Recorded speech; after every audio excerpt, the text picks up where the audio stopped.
काल भगवान अपने महाशिव रूप में रहकर वे अपने सारे अंग में भस्म रमाए रहते हैं।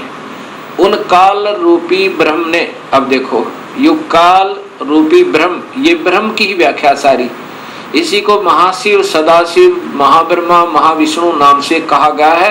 इन पुराणों का प्रारंभ यहाँ से होता है, फिर आगे चल के त्रिलोकीय ब्रह्मा विष्णु में इसकी उत्पत्ति इसी ब्रह्म से होती है।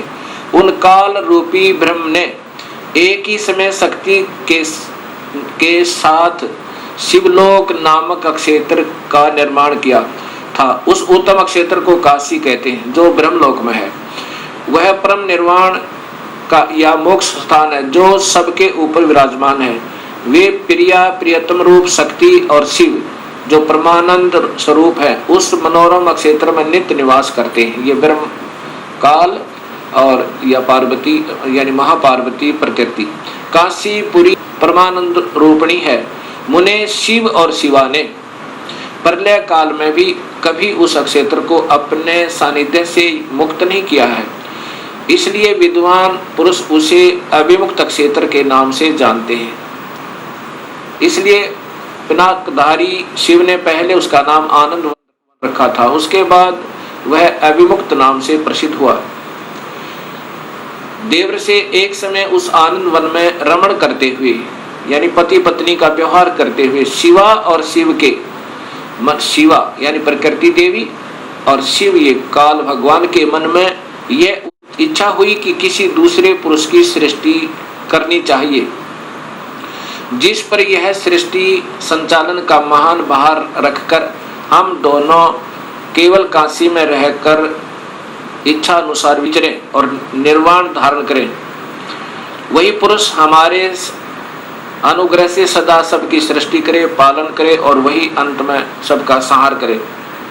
अब आगे देखिए,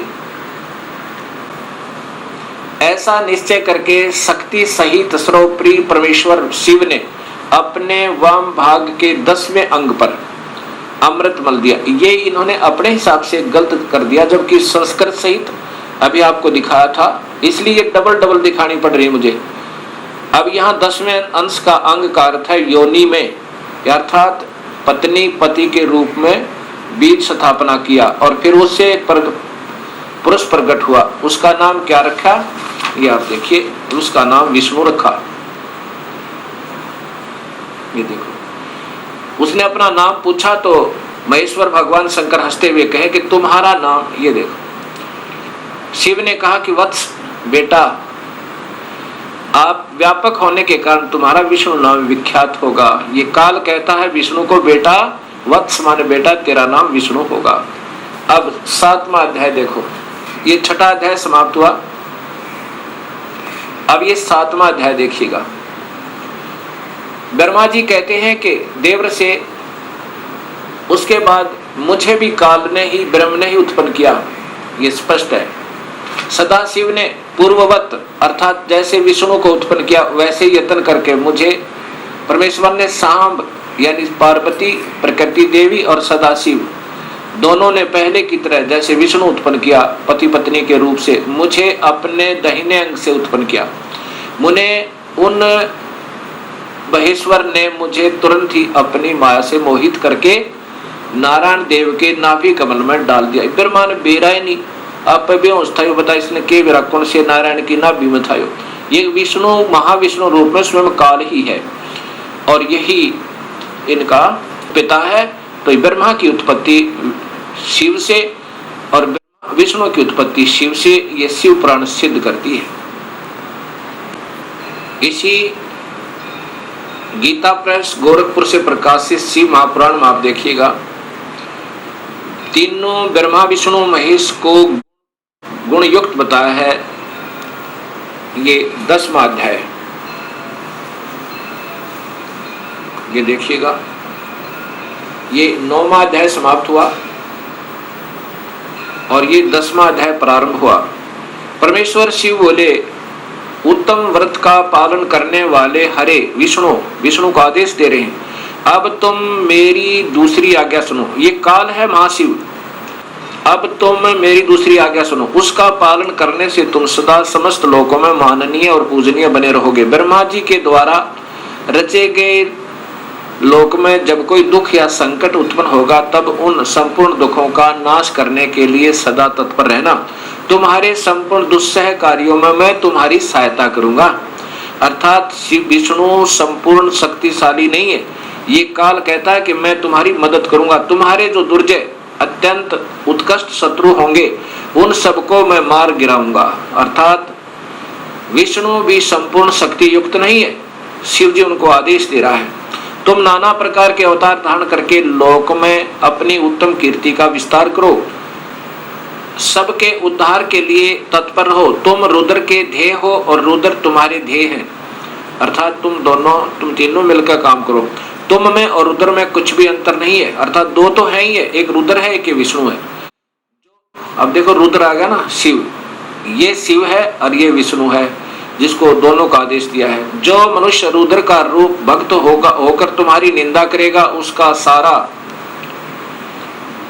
सद्गुण और उसका सारा पुण्य तत्काल भस्म हो जाएगा। पुरुषोत्तम विष्णु तुमसे द्वेष करने वाला मेरी इच्छा से ही, मतलब अब मैं आपको बताता हूं, मेरी आज्ञा से उसको नरक में गिरना पड़ेगा।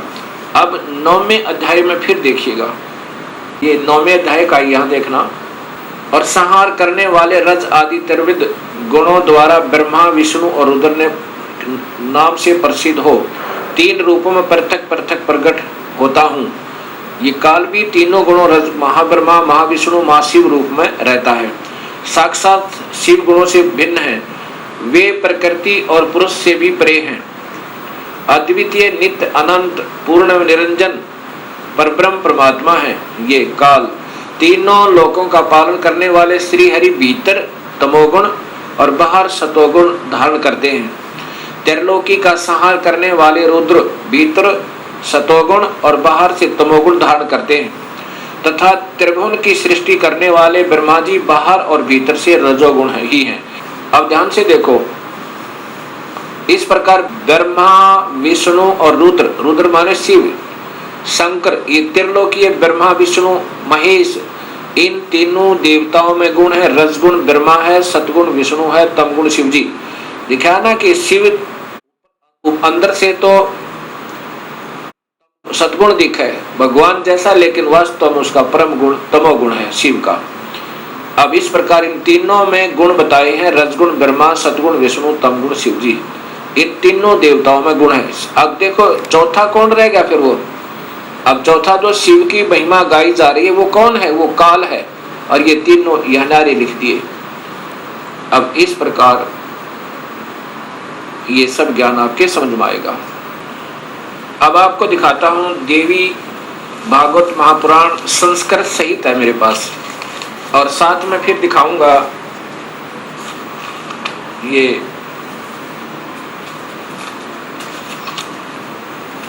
गीता प्रेस गोरखपुर से प्रकाशित ये देवी भागवतम सभास टीकम। इनके टीकाकार कौन है ये देखिएगा। और ये कहां से प्रकाशित है? अथ देवी भागवतम भाषा सभास टीकम महात्म, ये है खेमराज श्री कृष्णदास प्रकाशन बंबई, ये यहां से प्रकाशित है। इसके तीसरे स्कंद में, तृतीय स्कंद में आप देखेंगे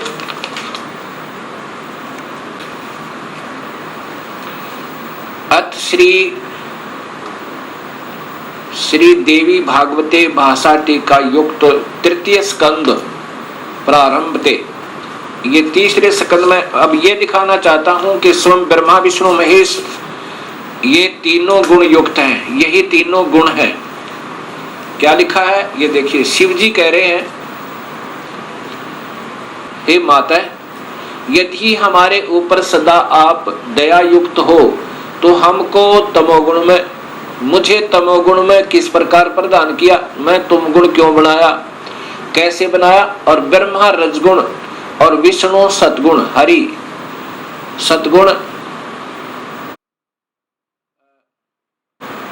किस प्रकार बनाया, ये नीचे है युक्त किए। फिर देखें ये तीसरे स्कंद में है, हे माता, शिव जी कह रहे हैं, रुद्र कह रहे हैं, यदि हमारे ऊपर सदा आप दयायुक्त हो तो हमको तमोगुण में किस प्रकार प्रदान किया, मैं इसे राक्षस कर्म में क्यों लगाया। ब्रह्मा रजोगुण और हरि सतगुण युक्त किए। अब बताओ, अब देखो तुम्हारे तीनों गुण सर्जन पालन संहार स्थित हैं, यही काल का जाल है और इस माया से इसको अपने इन पुत्रों को भी भ्रमित रखता है। अब देखिएगा ये देवी भागवत महापुराण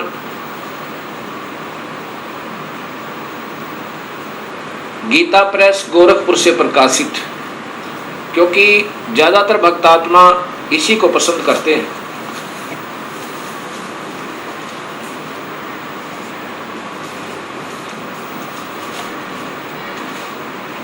ये सचित्र मोटा टाइप श्री देवी भागवत केवल हिंदी, पहले संस्कृत सहित आपको दिखाई थी, अब ये देखना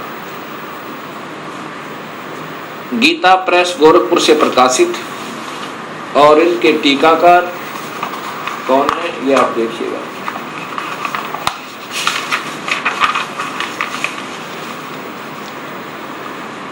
मोटा टाइप, और यहाँ हनुमान संपादक हनुमान प्रसाद पोदार चिमन लाल गोस्वामी, इसके तीसरे स्कंद में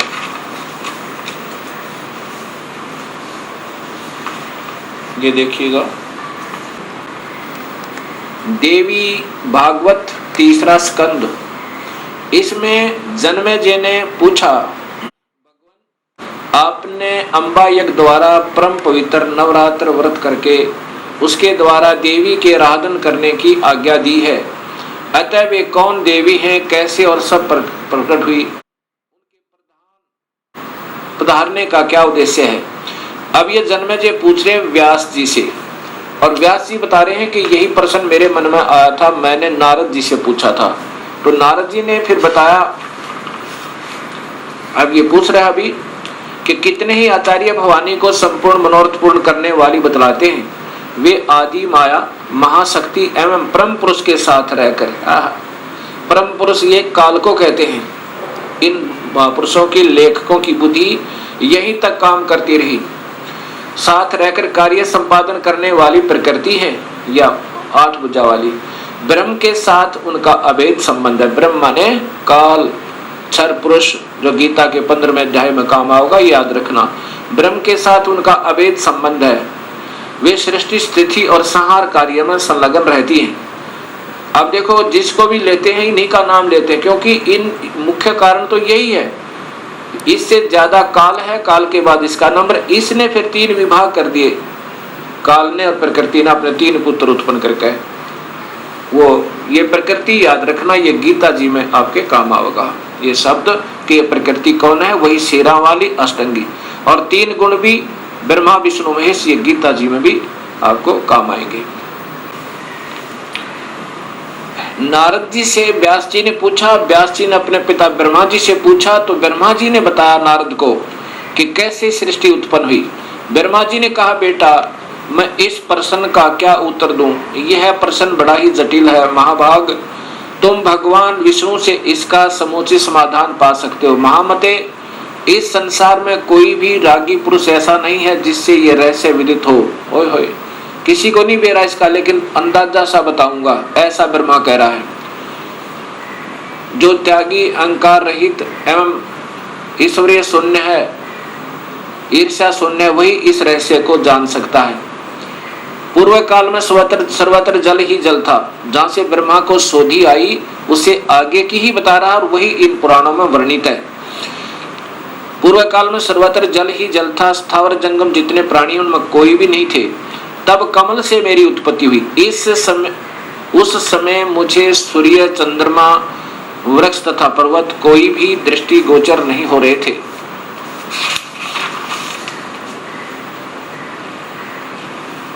दिखाई पड़े। मैं कमल की कणिका पर बैठकर विचार करने लगा, इस अगाध जल में मैं कैसे उत्पन्न हो गया, कौन मेरा रक्षक है तथा इस प्रलय काल में सृष्टि अनुसंहार करने वाले कौन विशिष्ट पुरुष हैं। कहीं भी स्पष्ट रूप से भूमि भी नहीं दिखती जिस पर यह जल टिका हुआ है। यह कमल कैसे उत्पन्न हुआ, रूढ़ एवं यौगिक दोनों अर्थों में कोई इसका कारण होने ही चाहिए। यौगिक अर्थ होने पर इसका मूल कारण पतंग होता है, पंख। तो अब देखूं वह पंख है कहाँ है, वह इस मूल कारण, मतलब ये नीचे घूमता रहा, 1000 वर्ष तक पृथ्वी का अन्वेषण करता रहा, इस पर भी मुझे इस जल का कहीं और छोर नहीं मिला। इतने में आकाशवाणी हुई, तप करो तप करो। तब मैंने तपस्या प्रारंभ कर दी। ये ब्रह्मा बता रहा है, कमल पर बैठे ही 1000 वर्ष तक मैं तप करता रहा। फिर उसी समय सृष्टि करो ऐसी आकाशवाणी सुनाई पड़ी। उसे सुनकर मैं बड़े आश्चर्य में पड़ गया। सोचा कि किसकी सृष्टि करूं अथवा मेरा क्या कर्तव्य है। उसी समय मधु और कैटब नाम के 2 भयंकर दानव आए। अब यहां देखना भक्तात्माओं, आए वे उस महावरण में मुझसे युद्ध करने की इच्छा प्रकट करने लगे। मैं उनसे भयभीत हो उठा। तब कमल का डंठल पकड़कर जल में उतरा। वहां मुझे एक परम अद्भुत पुरुष के दर्शन मिले। उनका श्री विग्रह मेघ के समान श्याम था। वे पीतंबर पहने थे, 4 भुजाएं थी, शेष नाग की सैया पर सोए पड़े थे। सोए का मतलब बेहोश थे, अचेत थे विष्णु जी। उन जगत प्रभु के गले को वनमाला सुशोभित कर रही थी। शंख चक्र गदा पद्म इन 4 अवधों से अनुपम शोभा पा रहे थे। ऐसे से ही भगवान विष्णु का मुझे दर्शन हुआ। वे योग निद्रा से वशीभूत होकर गाढ़ी नींद में सोए हुए थे। ये बेहोश कर रखे थे काल ने विष्णु जी को। उनकी अच्छा यहाँ देखना, मैंने उनका सत्वन किया देवी का। तब वे कल्याणमयी भगवती विष्णु के विग्रह से निकलकर, विष्णु के शरीर से निकलकर आकाश में विराजमान होगी। ये सभी प्रमाण शास्त्रों में पूर्व प्रमाणित हैं और विद्यमान हैं। स्पष्ट लिखा है कि ब्रह्मा को नहीं मालूम मैं कहां से उत्पन्न हुआ, तुक्के मार रहा है आगे के, वो कौन है, वो श्री हरि है, फलाना है। अब जो अपनी स्थिति बता रहा है कि मैं कमल के फूल पर सचेत हुआ, मुझे नहीं मालूम मैं कहां से आया। फिर मधु और कैटब नाम के 2 राक्षस आए। पहले 1000 वर्ष तक तो खोज की उस कमल के डंठल की, ये कहां टिका हुआ, कहीं नहीं पाया। अब अगर इस विष्णु के नाभि से कमल होता, विष्णु की नाभि से कमल नहीं था, वो विष्णु काल है, उसने अपनी नाभि से कमल बनाया हुआ था। और फिर इतने में मधु कैटब आए, उनके डर के मारा ये नीचे उतरा। आगे विष्णु अचेत पड़ा था शेष सैया पे, शेष नाग के ऊपर बेहोश पड़े थे। उसमें से एक शक्ति निकली और उसके बाद ये होश में आया। और फिर मधु कैटब के साथ इनका युद्ध हुआ। 5000 वर्ष तक तो ये लड़ते रहे और मधु कैटब को नहीं मार पाए। जब योग निद्रा भगवान विष्णु के शरीर से अलग होकर, योग निद्रा के ये तो बेहोशी शक्ति एक इनके अंदर डाल रखी थी, आकाश में विराजने लगी, तब तुरंत ही श्री हरि उठ बैठे। ये विष्णु जी उठ बैठे। उन्होंने मधु और कैटब के साथ 5000 वर्ष तक बड़ी घमासान लड़ाई हुई। तब वे दैत्य मरे। कैसे मरे? पहले देवी के कटाक्ष से मधु और कैटब मोहित हो गए थे। उसके बाद भगवान विष्णु ने गोद में लिटाकर उन्हें प्राणों से रहित कर दिया। अब वहां पर मैं और भगवान विष्णु 2 थे। वही रुद्र भी प्रकट हो गए। ये देख लो, वहीं ये रुद्र अर्थात ये त्रिलोकीय शिव भी आ गया। हम तीनों को भगवती अध्याशक्ति ने के दर्शन हुए। उन्हें देखकर मन मुग्ध हो गया, उनकी उत्तम स्तुति की। तब वे आदि शक्ति हम लोगों से कहने लगी। देवी ने कहा, ब्रह्मा विष्णु और महेश्वर, ये रुद्र को महेश्वर भी कहा, ये ध्यान से देखना। तुम भली भांति सावधान होकर अपने अपने कार्य में संलग्न हो जाओ। सृष्टि, सतिथि और संहार ये तुम्हारे कार्य हैं। इन महान पराक्रमी दैत्यों का निधन हो जाने पर अब तुम्हें अपना स्थान बनाकर शांतिपूर्वक निवास करना चाहिए। अब क्या बोलते हैं ब्रह्मा जी? कहते हैं कि भगवती अध्यात्म शक्ति की यह वाणी बड़ी मधुर, सुंदर और सुखप्रद थी। हमने वह स्पष्ट सुनी। हम लोगों ने उनसे कहा, माता, अब माता कह रही हैं, हम किस प्रकार इन प्रजाओं के सर्जन आदि कार्य करने में सफल हों? विस्तृत भूमि का अभाव है, सभी स्थान जल मगन है, पंचभूत कुछ भी नहीं है। अब क्या कहती है फिर ये माई ने आगे कहा, माता, हम किस प्रकार इन प्रजाओं के सर्जन कार्य करने में सफल हों? विस्तृत भूमि का अभाव है, सभी स्थान जल मगन है, पंचभूत एवं गुण ये सब समाप्त हैं। पंचभूत एवं गुण तन्मात्र इंद्रियां चाहिए, परंतु उनका भी अभाव है। हमारी बात सुनकर उन कल्याण स्वरूपिणी भगवती का मुखमंडल मुस्कान से भर गया। इतने में एक सुंदर विमान आकाश से उतरा। तब उन देवी ने हमें आज्ञा दी, देवता और निर्भीक होकर स्वेच्छा पूर्वक इस विमान में प्रवेश कर जाओ। ब्रह्मा, विष्णु और रुद्र, आज मैं तुम्हें एक अद्भुत दृश्य दिखलाती हूँ। हमने भगवती की बात सुनकर उसे शिरोधार्य कर लिया। वह रत्न जड़ित विमान पर चढ़कर हम लोग आराम से बैठ गए। वह विमान मोतियों की मालाओं से सुशोभित था और से अनेक कणियों की ध्वनि हो रही थी। अमरावती की तुलना करने वाले उस भव्य विमान पर हम तीनों निर्भीक होकर बैठ गए। माता आदेश दे रही है बच्चों की तरह, बेटा इसमें बैठो तीनों। और अब आगे देखो, हम तीनों देवताओं को उस पर बैठे देखकर देवी ने अपने सामर्थ्य से विमान को, अपनी शक्ति थे, इन देवताओं के बस की बात नहीं थी विमान को आगे चलाना, देवी ने अपने सामर्थ्य से विमान को आकाश में उड़ा दिया। ब्रह्मा जी कहते हैं कि मन के समान तीव्र गति से चलने वाला वह विमान जिस अपरिचित स्थान पर गया, वहां संपूर्ण फलों से लदे हुए अनेक सुंदर वृक्ष थे। किलकों की कला की काकली उन वृक्षों की शोभा बढ़ा रही थी। और नीचे देखो, वहां पर ये क्या था? ये कौन था? ये स्वर्ग था।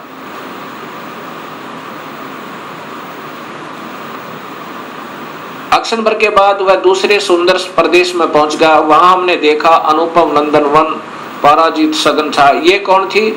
ये सैकड़ों यक्ष, गंधर्व आदि ये सब। ये देखा तो वहां महाभाग इंद्र भी थे। ये महास्वर्ग ब्रह्मलोक में काल ने एक और बना रखा है, उसको ये ओम नाम के जाप करने वाले योगी इस महास्वर्ग में पहुंच जाते हैं। इस देवी भागवत महापुराण को आगे समझने से पहले हमने इस ब्रह्मांड का चित्र देखना होगा। इसके बाद आपके तुरंत समझ में आएगा। ये एक ब्रह्मांड का चित्र आप देखिएगा। ये स्थान है ब्रह्मलोक। ये जो स्थान है ये ब्रह्मलोक कहलाता है। ये एक ब्रह्मांड है। पहले ये देखिएगा, इसमें यही काल तीन रूपों में रहता है। ये महाविष्णु रूप में, और ये महाशिव रूप में, और यहाँ महाब्रह्मा रूप में। और यहाँ पर ये शेरा वाली प्रकृति देवी भी रहती है। ये इसका भी एक कोने में अलग स्थान है इसी ब्रह्मलोक में। और यहीं पर एक स्वर्ग लोक बना रखा है, इंद्र का लोक, अलग इंद्र जो है इस स्थान पर सबसे पहले एक कोने में। ये बहुत लंबा चौड़ा है। और यहाँ पर आते हैं ये ब्रह्मा विष्णु महेश, और ये पहले ब्रह्मा लोक में आते हैं। पहले ब्रह्मा को देखता है, ब्रह्मा दूसरा नजर आता है, फिर इधर फिर विष्णु के लोक में आते हैं, फिर माया के पास आते हैं। ये अभी देव भागवत महापुराण आपको आगे सिद्ध करेगी। असीम कृपा प्रभु की हुई है भक्तात्माओं अपने ऊपर कि ये शास्त्रों में छुपी हुई सच्चाई समाज के सामने आ रही है,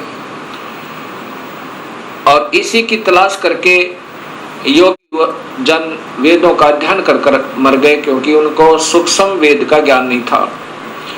और सूक्ष्म वेद के ज्ञान बिना ये बात समझ में नहीं आ सकती।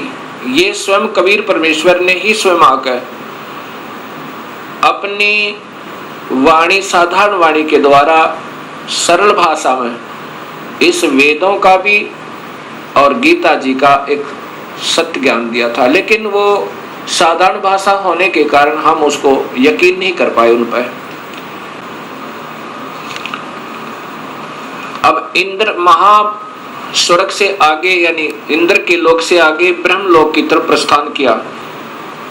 इतने में हमारा विमान तेजी से चल पड़ा और दिव्य धाम ब्रह्मलोक में जा पहुंचा। संपूर्ण देवता उस नगर के सामने मस्तक झुकाया करते थे। वहां एक दूसरे ब्रह्मा विराजमान थे। उन्हें देखकर भगवान शंकर और विष्णु को बड़ा आश्चर्य हुआ। अब यहाँ देखना है कि दूसरा ब्रह्मा भी विराजमान थे वहां पर, और ये दास सिद्ध करना चाहता है आपको कि वो कौन है, आगे देखिएगा। इतने में मन के समान तीव्र गति से वह विमान तुरंत वहां से चल पड़ा और कैलाश के सुर में शिखर पर पहुंचा। वहां क्या देखा कि हमने विमान के पहुंचते एक भव्य भवन से त्रिनेत्र धारी भगवान शंकर निकले। एक शंकर और निकला। वे नंदी वृषभ पर बैठे थे। उनके 5 मुख थे और 10 भुजाएं थी। मस्तक पर चंद्रमा आदि थे। उसके बाद आगे देखो, अक्षण भर के बाद वही विमान उस शिखर से विपौन के समान तेज चाल से उड़ा और बैकुंठ लोक में पहुंचा। उसी ब्रह्म लोक में एक विष्णु लोक बना रखा काल ने।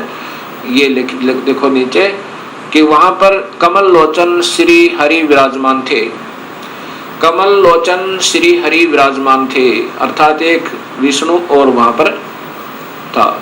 अब ये तीनों देवता विमान में बैठे हुए जा रहे हैं और दूर से देख रहे हैं, एक ब्रह्मा और है, एक विष्णु और है, एक शिव और है।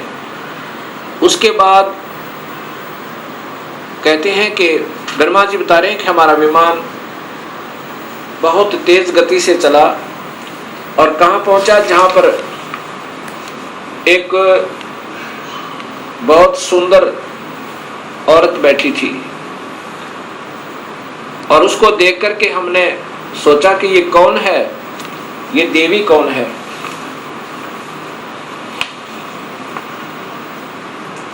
अब ब्रह्मा जी आगे बता रहे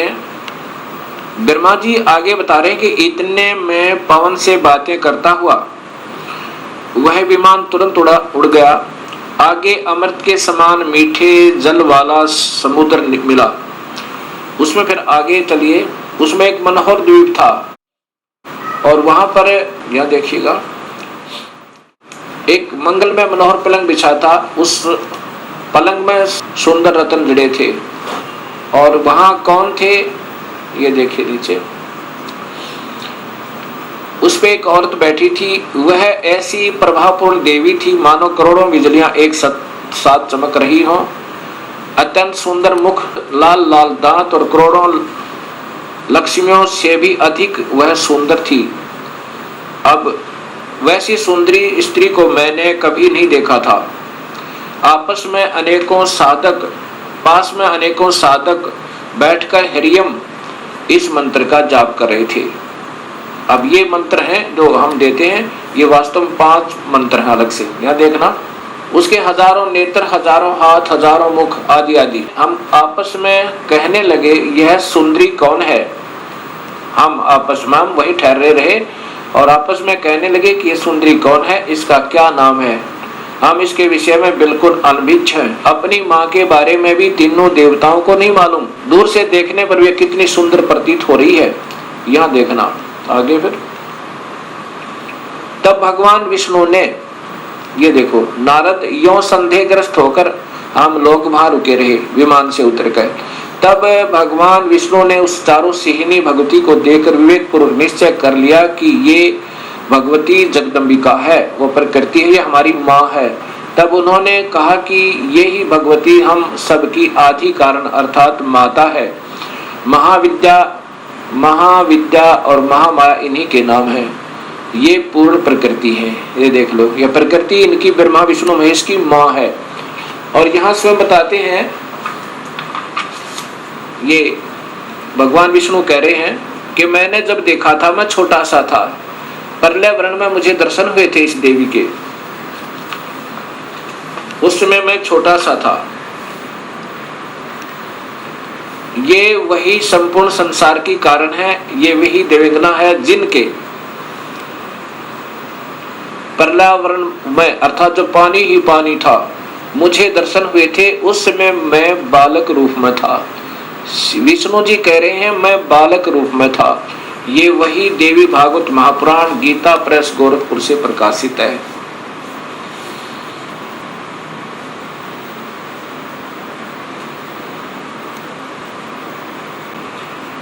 भक्तात्मा, अभी तक हमारे अधूरे गुरु,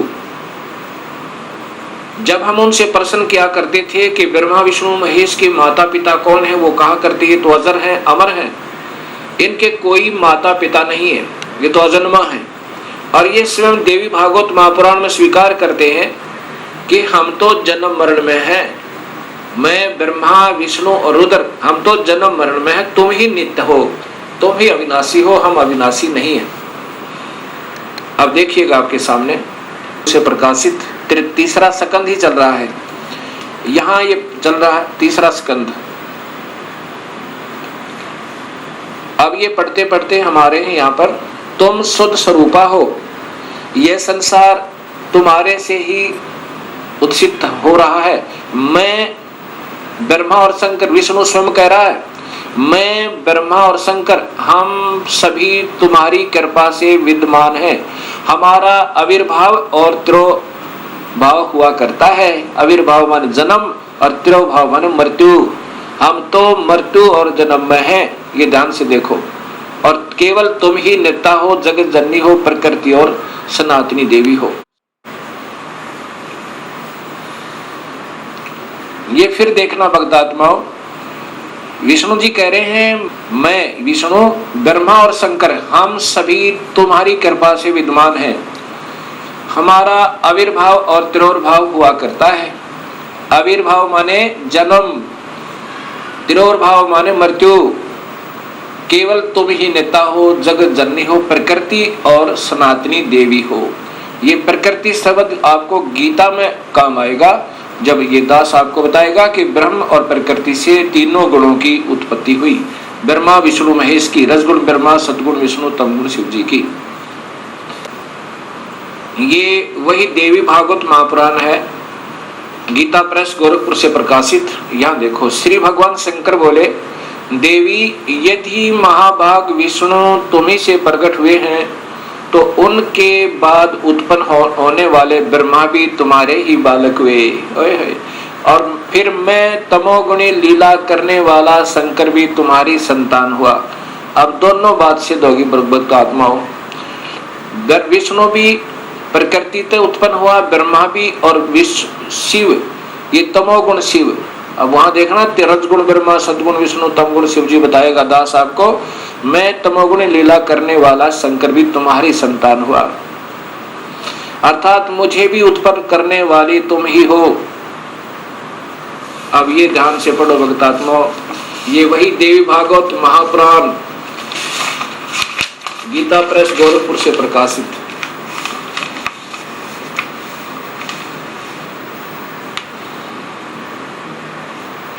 संपादक हनुमान प्रसाद पौदार, चिमन लाल गोस्वामी। अब आपके सामने ये स्पष्ट हुआ कि ये प्रकृति देवी और ये ब्रह्म काल, इनसे ब्रह्मा विष्णु और शिव की उत्पत्ति हुई। और जिनको हम अजर और अमर कहा करते थे वो हमारे ही शास्त्रों में प्रमाणित है कि ये अनित्य है, ये तो नाशवान और जन्म और मरण के अंदर है। अब इन बातों का ज्ञान होने से ही हमें स्पष्ट ज्ञान होगा कि पूर्ण परमात्मा कौन है। अब उसके बाद क्या होता है, काल ने ब्रह्म ने कहा था कि जब ये बच्चे सियाने हो जाएं, इन तीनों को सागर मंथन पर भेज देना और वहां पर जो वस्तु निकले इनको देना। सबसे पहले अब देवी ने क्या किया कि तुम तीनों अब विमान पर बैठो और जाओ अपने अपने स्थान पर, ये विमान तुम्हें वहां छोड़ देगा। ब्रह्मा को ब्रह्मालोक में जैसा भी आपने ब्रह्मांड का चित्र देखा था, अलग से ब्रह्मालोक, विष्णुलोक, शिवलोक बने हुए हैं। इस ब्रह्मांड में ये पहले ही रचित हैं और इनको ऐसे ही एक बहुत लंबे चौड़े समुद्र पर, जल के समुद्र पर वहां अपनी शक्ति से रखा हुआ था। किनको? ब्रह्मा, विष्णु, महेश को। तब ये तीनों अपने अपने लोक में पहुंचे। फिर आदेश हुआ प्रकृति देवी का कि तुम तीनों अब सागर मंथन करो। तीनों ने मिलकर सागर मंथन किया। इस ब्रह्म भगवान ने, काल भगवान ने पहले ही समुद्र के अंदर एक कूर्म का रूप धारण करके अपने ऊपर सुमेरु पर्वत को टिका लिया और उसमें इन जाकर तीनों ने शेष नाग के उसे रस्से थे उसका मंथन किया, ऐसे जैसे पहले पुराने समय में दूध रिड़कते थे ऐसे। उसमें से वेद निकले। वेदों को ब्रह्मा ने पढ़ा और वेदों में पाया कि पूर्ण परमात्मा कोई और है जिसने सृष्टि रची हुई है, वही जग का करता है, उसकी उपासना करनी चाहिए, वो आकार में है। उससे पहले ये तीनों बालक अपनी माँ से पूछा करते थे कि माँ हमारा पिता कौन है। तब ये प्रकृति देवी कहा करती थी कि तुम्हारा कोई पिता नहीं, कोई तुम्हारी माँ नहीं, मैं ही तुम्हारा पिता और मैं ही तुम्हारी माँ हूं। क्योंकि काल भगवान ने, ब्रह्म ने, उस महाब्रह्मा, महाविष्णु, महाशिव रूप में रहने वाले उस गुप्त काल ने प्रकृति देवी को सख्त आदेश दिए थे कि मेरा भेद मत बताना, और बता भी देगी तो मैं किसी भी योग विधि से, किसी वेद विधि से नहीं प्राप्त हो सकता। मैं किसी को आकार रूप में कभी दर्शन नहीं दूंगा, अपने वास्तविक स्वरूप में कभी दर्शन नहीं दूंगा, अर्थात मेरे लोक में ये कोई नहीं आ सकता। तो प्रकृति देवी इसलिए कहा करती थी कि बेटा तुम्हारा कोई बाप नहीं, कोई माँ नहीं, मैं ही तुम्हारा पिता, मैं ही तुम्हारी माँ हूं। जब ब्रह्मा ने पढ़ा कि वेदों में लिखा है कि परमात्मा कोई और है, सृष्टि रचनहार, और उसको पाया जा सकता है ओम नाम के जाप से, ऐसा उसने सोचा कि ओम का नाम लिखा है और ध्यान लगाऊंगा, मेडिटेशन को अधिक करूंगा, प्रभु प्राप्ति होगी। तब ब्रह्मा ने कहा कि माँ आप कहा करती थी कि हमारा कोई पिता नहीं, वेदों में लिखा है कि परमात्मा आकार में है और वही पूर्ण परमात्मा ही सारी सृष्टि का रचनहार है। उसके पाने का ओ मंत्र भी लिखा है, यही मंत्र है जो उसको पाने का ऐसा ही होगा। ऐसा विचार करके ब्रह्मा ने कहा कि मैं पिता के दर्शन करूंगा।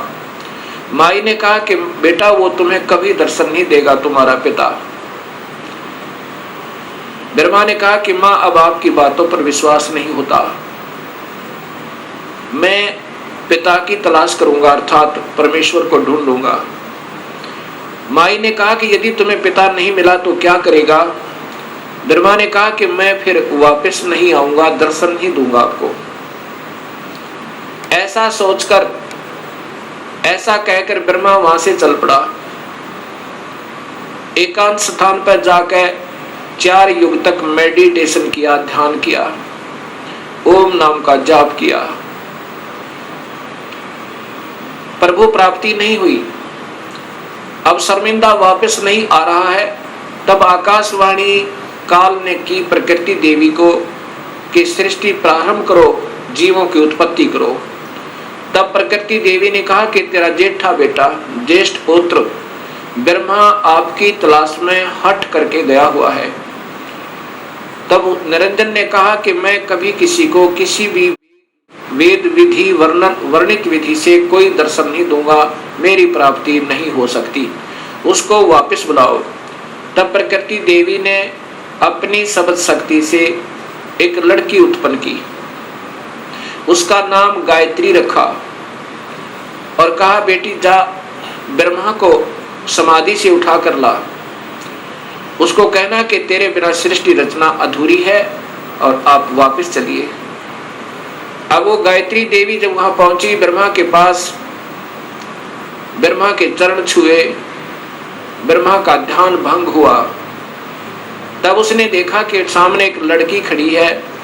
ब्रह्मा गुस्से में आकर कहता है कि तूने मेरा तप भंग कर दिया, तू कौन पापचारिणी आ गई, मैं तुझे श्राप देता हूं। तब उस गायत्री ने कहा कि पहले मेरी बात सुन लो और फिर मेरा दोष हो तो मुझे श्राप देना। मुझे माँ ने भेजा है आपको लिवा लाने के लिए। आपके बिना सृष्टि रचना प्रारंभ नहीं हो रही, जीवों की उत्पत्ति नहीं हो रही, और आप वापस चलिए। तब ब्रह्मा जी ने कहा कि गायत्री कैसे चलूं मैं माँ के पास, मुझे शर्म लगती है, पिता के दर्शन हुए नहीं, और मैं कहकर आया था कि माँ यदि पिता के दर्शन नहीं हुए तो मैं वापस नहीं आऊंगा, दर्शन नहीं दूंगा। ब्रह्मा ने कहा गायत्री से कि यदि तू मेरी झूठी गवाही देवे तो मैं चलूं कि पिता के दर्शन अर्थात प्रभु की प्राप्ति हो गई। गायत्री ने कहा कि एक और गवाह तैयार करते हैं। गायत्री ने अपनी सब शक्ति से एक और लड़की उत्पन्न की, उसका नाम पहुपवती रखा। दोनों ने ब्रह्मा की झूठी गवाही देने की स्वीकृति दे दी। तीनों के तीनों माता के पास, प्रकृति देवी के पास आ गए। प्रकृति देवी ने पूछा कि ब्रह्मा तुझे पिता के दर्शन हुए? ब्रह्मा ने कहा हाँ माँ, मुझे पिता के दर्शन हुए। तो देवी ने पूछा कैसे प्रमाणित हुआ है? ब्रह्मा ने कहा कि दोनों से पूछ लो, इनके सामने मुझे दर्शन देकर के पिताजी गए हैं। तब उन दोनों से पूछा, प्रकृति देवी ने, गायत्री और पहुपवती ने स्वीकृति दी और कहा कि हाँ हमारे सामने ब्रह्मा को दर्शन दिए, पिता ने दर्शन दिए। बड़ा तेजो में शरीर था, ऐसे तुक्के मारे। तब प्रकृति देवी के मन में ये आया कि ये काल दोगला है, ये ब्रह्म तो दोगली बात कर रहा है। मेरे को कहता है मैं कभी किसी को दर्शन नहीं दूंगा, मैं कभी व्यक्त रूप में प्रकट नहीं होऊंगा और गुप्त रूप में सर्व कार्य करता रहूंगा, और इनको दर्शन दे दिए। ऐसा सोचकर अक्षुब्ध होकर, नाराज होकर दूर जा बैठी और कहती है कि मैं नहीं तेरे इस कार्य को कर सकती, संभाल अपने डमडमे ने। मुझे कुछ कहता है और इनको दर्शन दे दिए हैं। तब आकाशवाणी काल भगवान ने क्षर पुरुष ने की कि प्रकृति देवी ये झूठ बोल रहे हैं, मैंने कोई दर्शन नहीं दिया।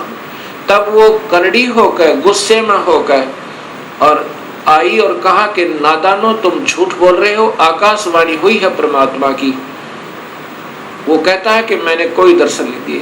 तब वो हंसने लगे और ब्रह्मा ने कहा कि माँ मुझे शर्म आ रही थी आपके पास आने में, क्योंकि पिता के दर्शन हुए नहीं थे, और मैं उस समय ये कहकर गया था कि मैं आऊंगा नहीं यदि पिता के दर्शन नहीं हुए तो, इसलिए हमने ये झूठ बोलने की स्कीम बनाई।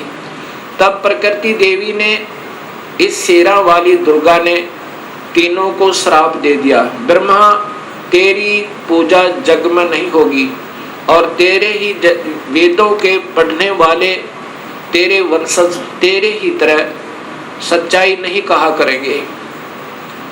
विद्वान जो हो जाएंगे उनको सही ज्ञान तो होगा नहीं, लेकिन झूठ बोलने पर तुले रहा करेंगे और सत्य ज्ञान ना होते हुए भी वो ज्ञान प्रचार करते रहेंगे और दुनिया को गुमराह किया करेंगे।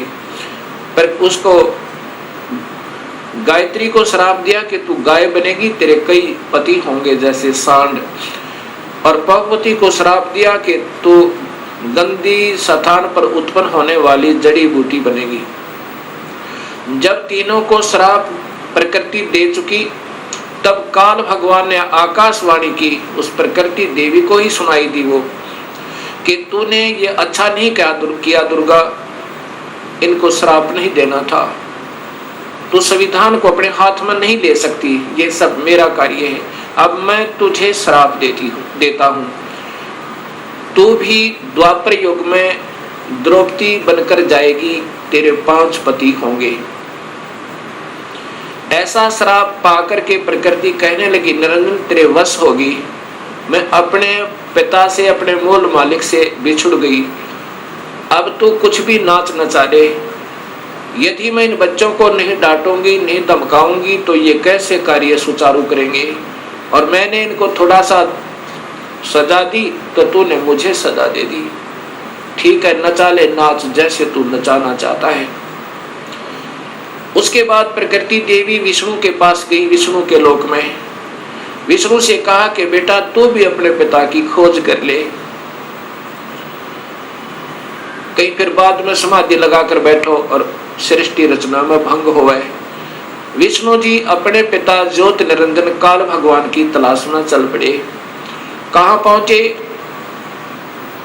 शेष नाग के लोक में पहुंचे। और शेष नाग ने जब देखा कि तेरी जुरिडिक्शन में यहाँ सबने अपनी अपनी सीमाएं बांट रखी हैं, कुत्ते ने अपनी बांट रखी है, राजाओं ने अपनी बांट रखी है, भैंसे ने अपनी बांट रखी है कि जो भी उस सीमा में आ जाए उसके साथ लड़ मरे, कट जाए, और 2 दिन के मेहमान से भी। ऐसे ही शेष नाग ने जब देखा कि तेरी जुरिडिक्शन में, तेरे राज्य की सीमा में ये कौन बेधड़क व्यक्ति आ रहा है, इसको कोई डर नहीं तेरा। ऐसे ही अपने 1000 फनों से शेष नाग ने बहुत जोर से फुंकारा छोड़ा विष्णु को भयभीत और सतर्क करने के लिए कि सावधान हो जा, तू कैसे निर्भीक होकर आ रहा है। ऐसे उस जहर का फुंकारा जैसे स्प्रे पेंट होया करे, ऐसे विष्णु जी का शरीर काला बन गया, जैसे धुंध हो जाकर उसके अंदर विष्णु छुप गया। शेष नाग के विष के फवारे तय विष्णु जी का शरीर विग्रह काला हो गया, सांवला हो गया। जब विष्णु जी ने देखा कि इस नादान कीड़े ने, इस नादान सर्प ने ये क्या जुल्म किया, मैंने इसका क्या बिगाड़ा था, मैंने तो इसको कुछ कहा भी नहीं था, इसने ऐसे मेरा स्वरूप बिगाड़ दिया, अब इसको ठीक करता हूँ, इसको गढ़ता हूँ। ऐसा सोचकर उस नाग को समाप्त करने के लिए विष्णु आगे बढ़ने लगा। उसी समय आकाशवाणी हुई ज्योत निरंजन की, काल की, कि विष्णु अब इसको कुछ मत कहे शेष नाग को, अगर ऐसे तुम लड़ने मरने लगे तो सृष्टि कैसे प्रारंभ होगी। अब इसको कुछ मत कहे, द्वापर युग में ये काली देह में हो जाएगा, जन्म लेगा, इसका अवतार होगा और तय उस समय कृष्ण बनकर जाएगा, उस समय इससे अपना बदला ले लेना। अब तू वापस जा और अपनी माँ को स्पष्ट बता दे, झूठ मत बोलना, मैं कभी किसी को दर्शन नहीं दूंगा और ना ही मेरे कोई दर्शन कर सकता, किसी भी वेदों वर्णित विधि से, यज्ञ से, तप से, जप से नहीं कर सकता। यदि झूठ बोलेगा तो तेरा हाल भी ब्रह्मा जैसा हो जाएगा, वापस जा। ऐसा सोचकर, ऐसी आकाशवाणी सुनकर विष्णु जी वापस चल पड़े, माँ के पास आए। माता ने पूछा, क्यों पुत्र, पिता के दर्शन हुए? विष्णु जी ने कहा, नहीं माँ, मुझे दर्शन नहीं हुए। इस बात को सुनकर ये जगदम्बिका दुर्गा बड़ी प्रसन्न हुई और विष्णु को सीने से लगाया और कहा, पुत्र तू सत्यवादी होगा और तुझे मैं यहाँ पालन पोषण और स्थिति का विभाग देती हूँ, और अब मैं तुझे अपनी कृपा से तेरे पिता के दर्शन कराती हूँ। देख शरीर में ध्यान लगाकर और पहुंच जा सहस्रार कमल में। सहस्रार कमल में जो ज्योत प्रकाश दिखाई दे रहा है वो 1000 ज्योतियां, बस ये तेरे पिता का स्वरूप है, ये ज्योत स्वरूपी निरंजन है। ऐसे इन सबको बहका रखा है। विष्णु जी अपने पिता के प्रकाश रूप में दर्शन करके बड़ा प्रसन्न हुआ। उस अंदर प्रकाश देख, ये मेडिटेशन करने वाले अंतिम उपलब्धि केवल ज्योत बताते हैं, वो ज्योत स्वरूपी वही तो काल है और उसी को देखकर सब प्रसन्न हो जाते हैं। उसके बाद यही माई शिव जी के पास गई, शंकर जी के पास गई। शंकर जी से कहा, बेटा तू भी अपने पिता की तलाश कर ले, तेरे 2 भाइयों को तो मिला नहीं। शिव जी ने कहा कि हे माँ, जब मेरे 2 बड़े भाइयों को नहीं मिला पिताजी, तो मैं तो कोशिश ही नहीं करता, परंतु माँ मेरी एक प्रार्थना है। तो माता ने कहा कि बोलो क्या चाहते हो? कि मुझे जन्म मरण रहित कर दे, मुझे अमर कर दे माँ, मैं तो यही मांगता हूँ आपसे। तब माँ ने कहा, प्रकृति देवी दुर्गा ने कहा कि बेटा ये नहीं हो सकता, जो पैदा हुआ है इस 21 ब्रह्मांड में उसका जन्म होगा, जो जन्म हो गया उसकी मृत्यु होगी, जो पैदा हुआ उसकी मृत्यु होगी, और जो मर गया उसका पुनर्जन्म अवश्य होगा, चाहे किसी भी योनि में कर्म आधार पर वो चाहे। अमर नहीं कर सकती। पुत्र में एक विधि बता सकती हूँ जिसके कारण तेरी आयु सबसे ज्यादा हो जाएगी। भगवान शिव ने कहा कि माँ ऐसी ही कृपा कर दो। तब देवी ने कहा कि पुत्र तू ज्यादातर मेडिटेशन करया करे, और मेडिटेशन करते करते अपने श्वासों को, प्राणों को 10वें द्वार पर स्थिर कर दिया कर। श्वास कम से कम आने दिया कर और ठंडे क्षेत्र में रहा कर ताकि तेरा शरीर खराब ना होए। उसके बाद भगवान शिव ज्यादातर ध्यान समाधिस्थ रहते हैं और अपने श्वासों को रोक लेते हैं। श्वासों के आधार पर ही ये सब प्राणियों की आयु निर्धारित है। उसके बाद फिर इन तीनों से कहा कि तुम जाओ सागर मंथन करो। पहले माई ने कहा कि तुम मेरे से सृष्टि रचना करो, मुझे ही पत्नी बनाकर तुम तीनों यहाँ के सृष्टि रचना करो। तब इन तीनों ने कहा, हे माँ, माता नार पुत्र की होई, हे जननी ये कहाँ अगत होई। तब माँ ने कहा कि बेटा मैं तुम्हारी परीक्षा ले रही थी और ये देख रही थी तुम भी अपने पिता की तरह ही ऐसे हो या तुम्हारे अंदर कोई विवेक है। ठीक है, तुम जाओ फिर सागर मंथन करो। अब दूसरी बार फिर सागर मंथन किया। जब सागर मंथन किया उसमें 3 रूप माई नहीं अपने बनाए इस दुर्गा ने। ये सिद्धि होती है, एक सिद्धि वो चोलेदार है, चोले माने शरीर। 3 रूप बनाए और 3 लड़कियों के रूप में बाहर आई। वो तीनों के तीनों ब्रह्मा विष्णु महेश एक एक लड़की को लेकर के, तीनों लड़कियों को लेकर के माँ के पास आए। माता ने पूछा कि पहले कौन सी निकली थी, कि ये, उसका नाम सावित्री रखा, वो ब्रह्मा से ब्याह दी। दूसरी का नाम लक्ष्मी रखा, वो विष्णु से ब्याह दी। और तीसरी का नाम उमा रखा, वो शिव से शादी कर दी। और तीनों से कहा कि अपनी अपनी पत्नियों को लेकर अपने अपने लोक में जाओ और अब ये सृष्टि प्रारंभ करो। यहाँ से ये काल सृष्टि प्रारंभ हुई। अब इसी का प्रमाण आपको देवी भागवत महापुराण में देता हूँ, तीनों की शादी का। अब देखिएगा, वही श्रीमद् देवी भागवत महापुराण केवल हिंदी, गीता प्रेस गोरखपुर से प्रकाशित, और इसी का वही 3रा स्कंद चल रहा है। इसमें देखिएगा यहाँ पर, इस प्रकार मुझसे आज्ञा देकर प्रसन्न वदना भगवती जगदम्बा ने भगवान विष्णु से कहा, विष्णु मन को मुग्ध करने वाली इस महालक्ष्मी को लेकर अब तुम भी पधारो। महालक्ष्मी से ब्याह कर दिया। यह सदा तुम्हारे वक्षस्थल में विराजमान रहेगी, इसमें किंचित मात्र संदेह नहीं।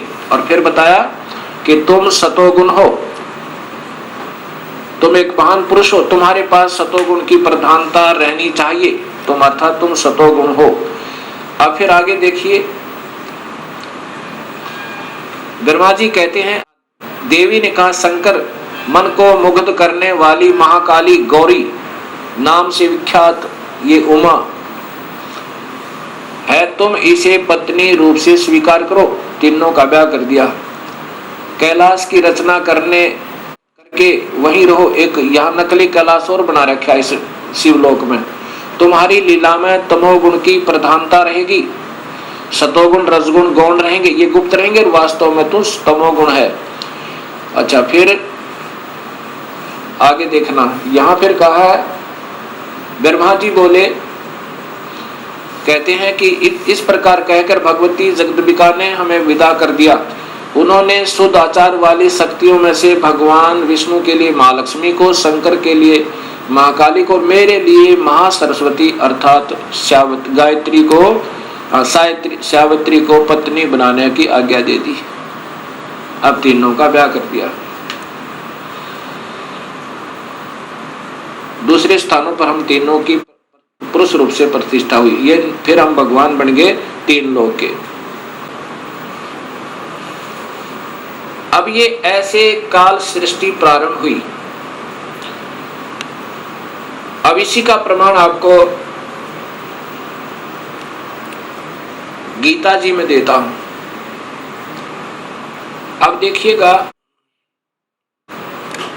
श्रीमद् भगवत गीता, गीता प्रेस गोरखपुर से प्रकाशित, और इनके टीकाकार हैं श्री जय दयाल गोविंद का, श्री जय दयाल गोविंद का। और ये सबसे पहले अध्याय नंबर 14 का प्रथम श्लोक सुनिए इन्हीं की भाषा में। वैसे तो इन महापुरुषों को विशेष ज्ञान नहीं था, कोशिश की इन्होंने सरलार्थ करने की ढंग से, परंतु सूक्ष्म वेद का ज्ञान न होने से अधूरा पुधूरा ही किया। फिर भी जहां तक इनकी बुद्धि काम की, उन्हीं के आधार पर बताता हूं कि ज्ञानों में भी अति उत्तम परम ज्ञान को फिर कहूंगा, जिसको जानकर सब मुनिजन संसार से परम तर मुक्त होकर परम सिद्धि को प्राप्त हो गई। कि अब ये ज्ञान समझ में आ गया ना कि काल कौन है।